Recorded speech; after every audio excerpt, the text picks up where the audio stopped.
अब एकनी के होश ठिकाने आ गए लोई।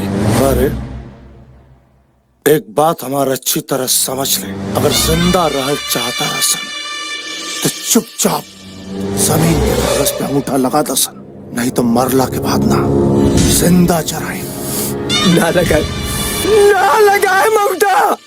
तोहनी के जितना फड़फड़ाए के बाद फड़फड़ा लसन, तोहनी के चीता जाने के समय आ गए। तेज चढ़ी भे, तेज चढ़ी भे, चल अंगूठा लगा।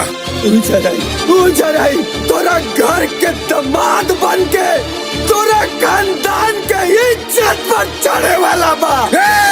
चल अंगूठा लगा, अंगूठा लगा, ना लगा, अंगूठा लगा, अंगूठा लगा, अंगूठा लगा,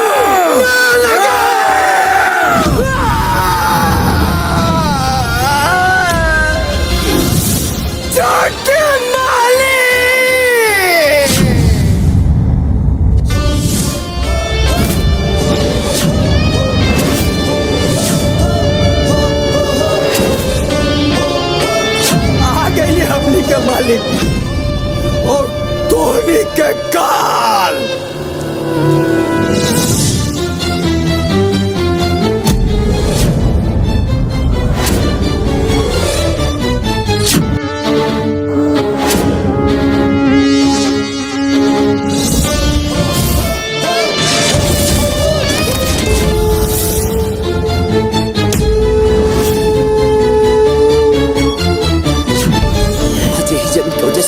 तोरा औलाद तक तो उससे नफरत करता। अच्छा ही जमीन की वजह से हमारे बाप तक के घायल कर धैले। जब बीच में बात करता इन तक का है होता रे। ये गरीबन के सता के धोखे कामिल तो के का लगता कि तू जमीन लेके बहुत कुछ कर लेबा। अरे चीता जलावे खाती 2 गज जमीन काफी बा इंसान के, तो तू 100 एकड़ जमीन लेके का करबा? लात कला जाइबा। अगर तो कैसा लागत तो हमरे जीते जी नहीं खे हो सकत। अगर मारा ही के बाना तो हमके मारता, अगर हमरा मर गईला से तो कई जमीन मिल जाता और इस झगड़ा के जड़ खत्म हो जाता ना, तो मार दे हमके, मार मार।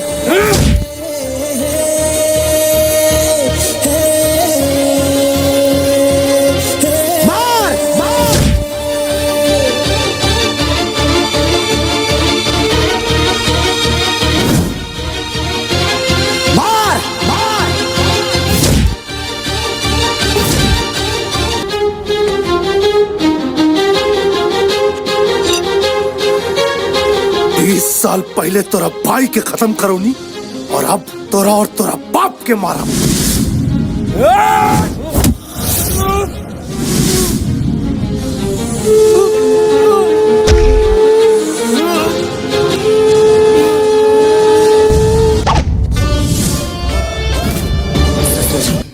धोखा देहल तो हर फितरत बा, लेकिन जिए के मौका देहल हमरे खून में बा।